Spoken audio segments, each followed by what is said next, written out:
Hey, I have something I'm really excited to review today. The new, soon-to-be-released RSL 12S sub. Basically the big brother to the 10S Mark II I recently reviewed.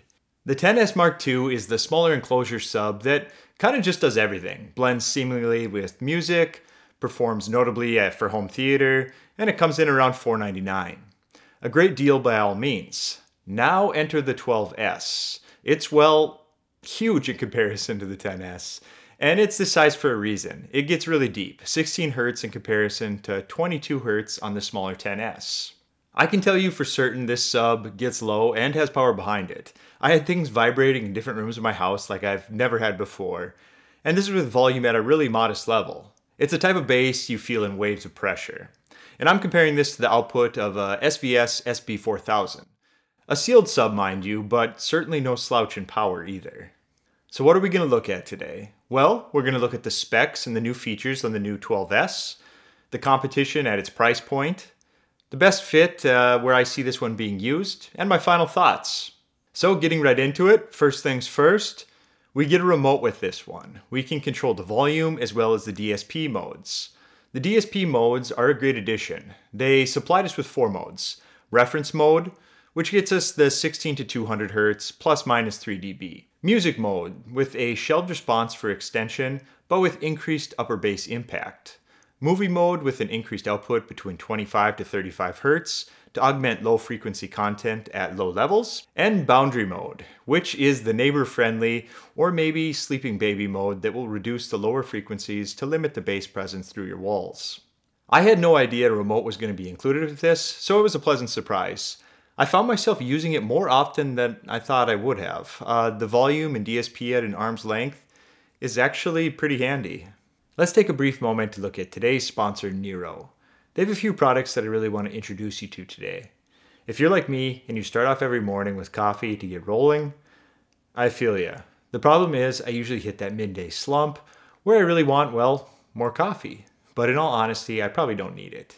That's where Nero can come in handy with their mints and gum. The Energy and Focus formula is specially formulated with natural caffeine, L-theanine, and B vitamins to sustain the mental endurance necessary to maintain your focus. Another great example is for the gym, or any activity you're looking to add a little bit of energy and drive.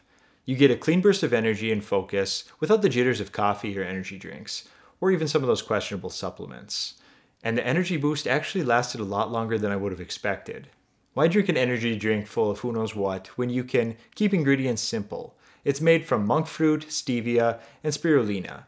Nero is free of the chemical flavors and additives that you'll find in most artificial gums or bottled caffeinated beverages. Reduce your daily spending on things like that extra afternoon coffee or energy drink. It's fast acting, roughly 5 to 10 minutes. That's around 5 times faster than coffee. And similar caffeine to half a cup in each serving. It's all the things, sugar-free, aspartame-free, gluten-free, and even vegan. If you're on the other side of this, you might be more interested in their Calm and Clarity mints. They're expertly developed with GABA, vitamin D3, and L-theanine to optimize composure and clarity of mind.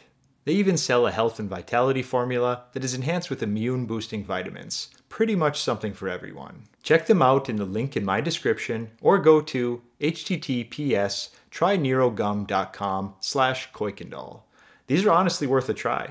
Now let's get back to the video. The woofer itself is a 12-inch Kevlar reinforced paper cone with a full anodized aluminum dust cap. It's on a proprietary RSL die-cast aluminum frame with dual spider integration. In my previous experience with RSL products, their woofer designs have never been budget drivers. The 10S Mark II has a great 10-inch driver, and this one looks to be on the same build quality in a 12-inch package. I can almost say for certain the majority of subs you open up at the $799 price point won't offer a driver of this quality. You will likely find something much lighter duty with a simple stamped frame. Looking at the enclosure, we have a scratch and fingerprint resistant textured matte finish. While I do love the look of piano black, that high gloss finish shows every little bit of dust and fingerprints on my SB4000. Moving on, the size of this cabinet is roughly 22 by 19 by 23. As you can see, it's certainly a bigger sub. The fact of the matter is, there's no way around a bigger cabinet if you want to get that strong sub 20 Hz bass. Keep this in mind for your placement. If you're accustomed to ported boxes already, It likely won't be a big deal, but the sealed user may be a bit surprised at the size of this rig. The sub isn't light either, which you don't want it to be. It has side to side, front to back, top cross bracing, internal structural reinforcements, and 3/4 inch MDF panels with dado reinforcements, along with corner bracing. The front is a laminated 1-inch thick front baffle. So all in all, it all adds up to quite a bit of weight in this enclosure. Now looking at the front, this is where we see one of the new features, the LED display. We can view the volume and DSP modes from this, as well as if the sub is muted. And don't worry, the display does go to sleep after 10 seconds of inactivity. It comes with a grille as you can see here, but honestly, mine will likely stay in the box. For whatever reason, I always like to see the drivers, but do your own thing. Flipping it around, we have the XDR series amplifier. The amp outputs 500 watts RMS and 1550 peak. It's a Class D amp, which likely doesn't surprise you here. Inside is a 56-bit DSP processor, as well as 4 selectable DSP modes. Other notable features are a low-pass crossover frequency of 30 to 250 with an integrated bypass switch. The low bypass crossover slope is 24 dB. A high-pass RCA output with the same 30 to 250 and integrated bypass switch is also included. We get phase control 0 to 180, and it's actually selectable, unlike many that are like a switch on or off. This one is 0 to 180, and you can choose anywhere in between. We have the auto on, auto off. When it's in off and standby mode, it only consumes around 1 watt. And a USB power port. This power port would allow you to connect and power a wireless receiver if you're trying to avoid any extra cords. So who is this one up against? First thing I did was go to Crutchfield and put in a filter for $700 to $900.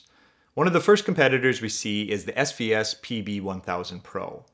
It's a 12-inch driver, ported, a little smaller enclosure, but same general shape and footprint.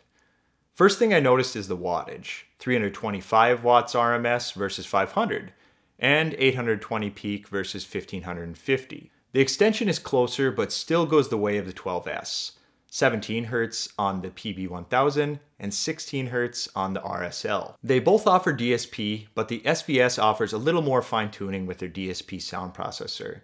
It allows you to cut peaks, boost nulls, things like that, along with profile options all controlled over your phone. So yeah, the DSP is pretty nice on the SVS, but I can tell you in my opinion and experience, this sub and also the PB2000 Non-Pro that I've actually previously owned, the power in the deep extension is not the same. If you moved up in price and further down the SVS lineup into some of their 3000 series or beyond in their ported models, you would definitely find some stiff competition. But at $799, the PB1000 Pro will lose out to the 12S in almost every way, unless you absolutely need their DSP.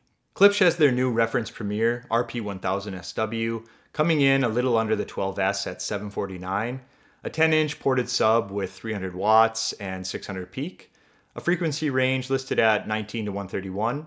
Once again, I'm not seeing anything here that grabs my attention over the RSL. Let's keep moving.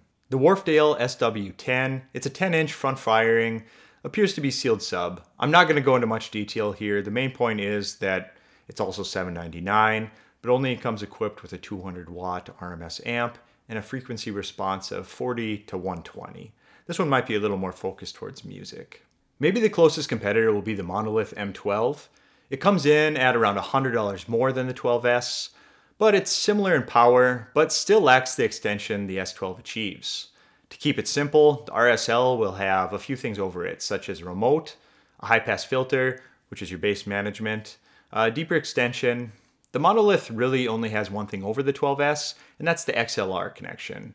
That's nice to have, but in all reality, a rarely used connection on subs. Most receivers won't support it unless you're getting into some of the high-end models. What I'm getting at is this is proving to be a good option in its current price bracket. I feel like SVS used to be a part of this price bracket and greatly dominated it, but they have moved their way up, so now their only products that fall within this area are the 1000 series. It's really a great place for the RSL 12S to be. In my opinion, it's a lot of value. Nothing wrong with SVS either. I actually own multiple of their products. They just simply moved their products out of this price range, especially the ones that would have been more comparable to the 12S. So what's the best fit for a sub like this? Straight away, for me, it's going to be home theater. I personally don't require the sub 20 Hz for most of my musical taste. The 10S is more the music sub for myself. In fact, a pair of them would be the most ideal. I would have no objections to having one or two of the 12S models for movies. Like I mentioned earlier, with just the single 12S, I was pleasantly surprised with the amount of things that I discovered that needed to be addressed around my house with blue tack. And when I say blue tack, I'm literally referring to the sticky blue tack I'm sure you've seen a million times before. It works great under an object to keep it in place and stop the rattles and vibrations from your sub. They even work great under your speakers. You could certainly use this sub for music. In fact, more power to you. And by that I mean, yes, it's a larger sub that excels at deep extension, but it's still very articulate, and by no means a booming mess. Actually really sharp and dynamic. Take out your trusty remote, punch in music mode, and enjoy a little something extra in the 25 to 40 Hz range. I should also mention when we're talking about music that it has bass management, in the sense that if you have a preamp and a separate power amp that has no means of applying a high pass filter, you can actually apply this filtering to your main speakers through the 12S. Your preamp will connect to your sub as normal through the line level in, then the line level outs will connect to your power amp. The sub will take over the lows as usual, and the speakers will do what they do best and avoid the deeper frequencies that are more likely to introduce distortion. It also frees up the amplifier connected to the speakers, allowing everything to perform at a higher level. If you have your sub and speakers configured this way, the filtering for your speakers will all be controlled with the high pass knob on the back, and you always have the option to bypass it as well. So what are my final thoughts here? RSL caught me off guard a bit with this one. The new 10S seems to be a great fit in its price bracket, and now the 12S slides right into another price point that doesn't seem to offer it much competition. Many of the other top brands that previously dominated this space have increased prices over the years, and like I said earlier, a lot of those options perform well. They simply just price themselves out of this market, leaving it wide open for something like this that's really well thought out and actually performs above its price point. I think the keys to this one are, well, obviously it's deep extension, the type that can fill a large room with pressure, give you all the feels. A remote, that's new for the RSL lineup and appreciated. Bass management, like I mentioned earlier, get a little more control over your speakers if your source is unable to provide it. The price point is great. Feature set and performance appear to be unmatched. As for the cons, I had to think about this one for a bit. I feel like they answered the call on almost everything when you consider their price. If I had to mention something, it might be that you have to wait, or at least get on the list to get this. The 10S Mark II sells out constantly, it seems like. I would suggest getting over to their site and signing up so that you can be notified when they do become available. Next steps beyond that might be more finish options, a wood grain perhaps, but at the same time, decisions need to be made to keep the pricing in line, and I do appreciate RSL focusing on the performance first. That being said, I just want to thank everyone for watching today. I really do appreciate it. Please like and subscribe, as it really helps out my channel. Please consider checking out the links below as well. Have a good one, and take care. See ya.